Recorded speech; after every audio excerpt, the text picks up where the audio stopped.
Hello, everyone, and welcome to our Wednesday evening devotional. This is Mike McDaniel, the evangelist of the Central Church of Christ in Caruthersville, Missouri. I hope you're having a good day today. I thought I would speak to you about the religion of the second mile.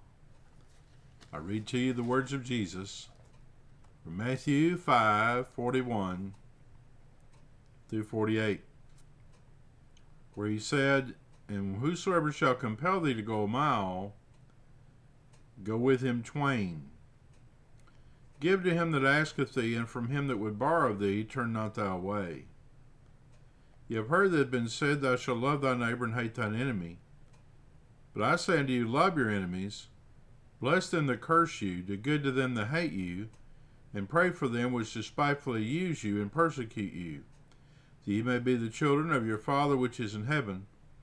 For he maketh his sun to rise on the evil and on the good, and sendeth rain on the just and on the unjust.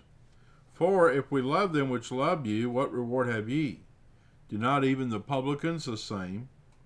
And if ye salute your brethren only, what do ye more than others? Do ye not even the publicans so? Be ye therefore perfect, even as your Father which is in heaven is perfect." One important difference between the Christian and the non-Christian is attitude. There should be several differences in our attitudes that set us apart. The world can see our attitude toward life each day. When we hear someone being complimented for being a fine Christian, that is usually based on what a person has observed in the life of that man or that woman. The Sermon on the Mount deals at length with the motives and dispositions that must characterize the children of God. In Matthew 5:41 through 48, Jesus gives us instruction concerning going the second mile. He said, "Whosoever shall compel thee to go a mile, go with him twain," or two. And the context of that statement lies in a practice of the Roman government. They gave their officers the right to impress any citizen into service for the government. A good illustration of this is the case of Simon, who was made to carry the cross of Jesus to Golgotha. Matthew 27:32, "And as they came out, they found a man of Cyrene, Simon by name, him they compelled to bear his cross." Officers such as messengers and couriers could compel citizens to go and show them the way. Also, citizens could be forced to transport various things without pay. And a citizen thus compelled was required to go 1 mile by law. Some of the Jews drove a stake 1 mile from their homes, so that if they were required to transport something for a mile, they would know exactly when they had completed their duty. This law was despised and hated by the Jews. Naturally, they did not like this unwelcome interference into their personal affairs. In the first place, it was compulsory. They were forced to do it. In the second place, the Romans were conquerors, and the Jews longed for the day when their Roman legions would be driven forevermore from the land of Palestine. How distasteful this Roman law was to the Jews. And yet Jesus said, "Whosoever shall compel thee to go 1 mile, go with him two." How surprised the Jews must have been when Jesus told them to go the second mile, to be willing to do twice as much as is demanded. This saying of Jesus hits at attitudes and motives. A Christian or a citizen could go the required mile and still hate the Romans. But if he went the second mile, the Roman officer would realize the citizen was not angry and was interested in the government. By going the second mile, we reveal our motives to men. They see our love and desire to do good. The first mile is one of force or compulsion. It's doing what is our duty, what must be done to fulfill our obligations, doing that which is required of us. In our jobs, we are required to do our work to keep our jobs. At different places of work, many work on quota. They are expected to reach their quotas.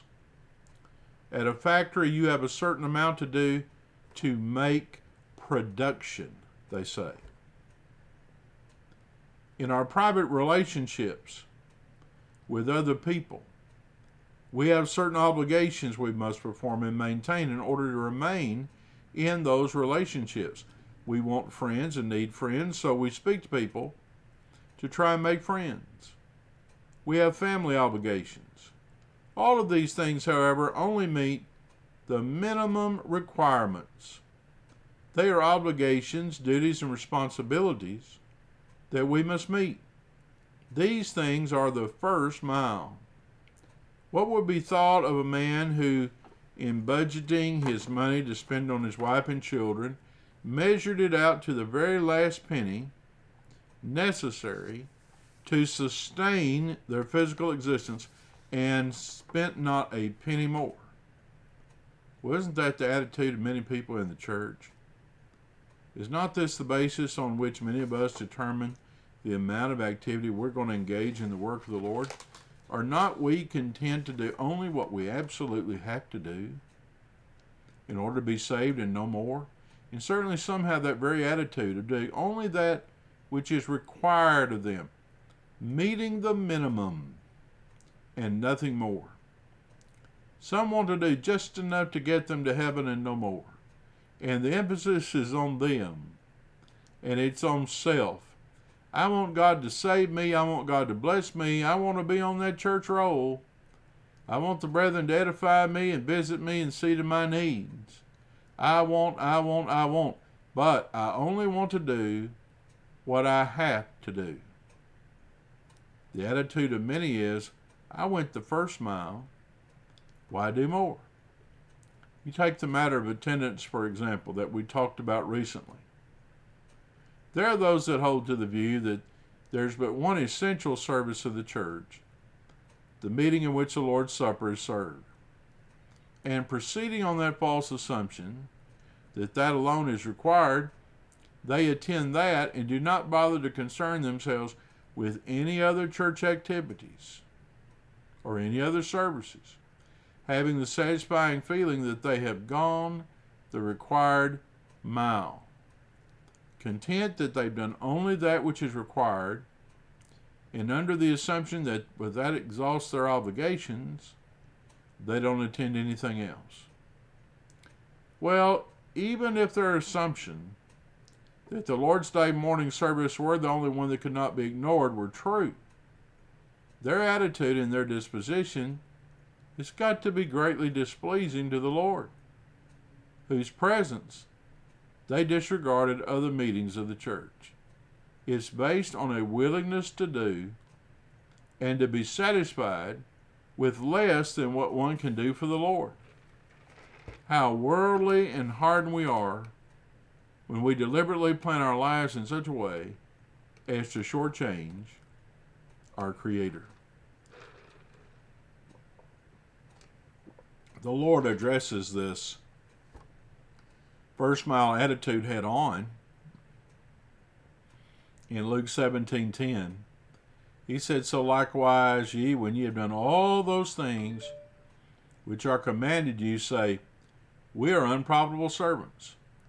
We have done that which is our duty to do. Jesus taught us to say that when we have done what we ought to do, we are still unprofitable servants. What an impressive blessing that is. If having rendered service in keeping with our obligations, we're still regarded as unprofitable servants, what may be said of the individual who has not done what they could? We cannot earn our salvation. We understand that. It's only by God's grace that we'll be saved. Ephesians 2:8-10. But do not some have the attitude that if they do that first mile, they've earned the gift of God? Oh, that's nonsense. 1 Corinthians 6:20 says, "For you are bought with a price. Therefore glorify God in your body and in your spirit, which are God's." Christ's right of ownership extends to what we are, to what we have, and to what we can do. The Lord is entitled to all the service that I am capable of rendering. And rather than say, why do more? Those willing to go the second mile say, what more can I do? Jesus said going the second mile involves loving those that hate us. In Matthew 5:43 through 44. Agape love is a deliberate exercise of the human will in which we seek the good of another. He who loves his neighbor as himself will cause one to go the second mile in regard to their enemies. And then according to Matthew 5:47, the first mile is to speak to those that speak to us. But the second mile is to speak to those who do not speak first. To salute means to greet. And many congregations greet regular members, and yet the visitors may come and go, and they're never greeted at all. We need to go the second mile. And then Matthew 18:21. Jesus talked about where the rabbi taught that if you forgave someone 3 times, that exhausted all reasonable expectation. And Peter probably thought that he was going the second mile when he took their number 3, multiplied that by 2, and then added 1 for good measure. Until 7 times, he said. But in Matthew 18:22, Jesus saith unto him, I say not unto thee unto 7 times, but until 70 times 7. By which he did not mean to stop at 490 times, no, but unto infinity. The second mile involves forgiving as often as a brother repents and asks our forgiveness. God's love for us caused him to go the second mile in sending his Son to die for us. And love for the Lord and love for others will cause us to go the second mile as well. Thanks so much for being with us today for our Wednesday evening devotional. Tune again next week. Until next time, this is Mike McDaniel with the Central Church of Christ in Caruthersville, Missouri. Have a good day.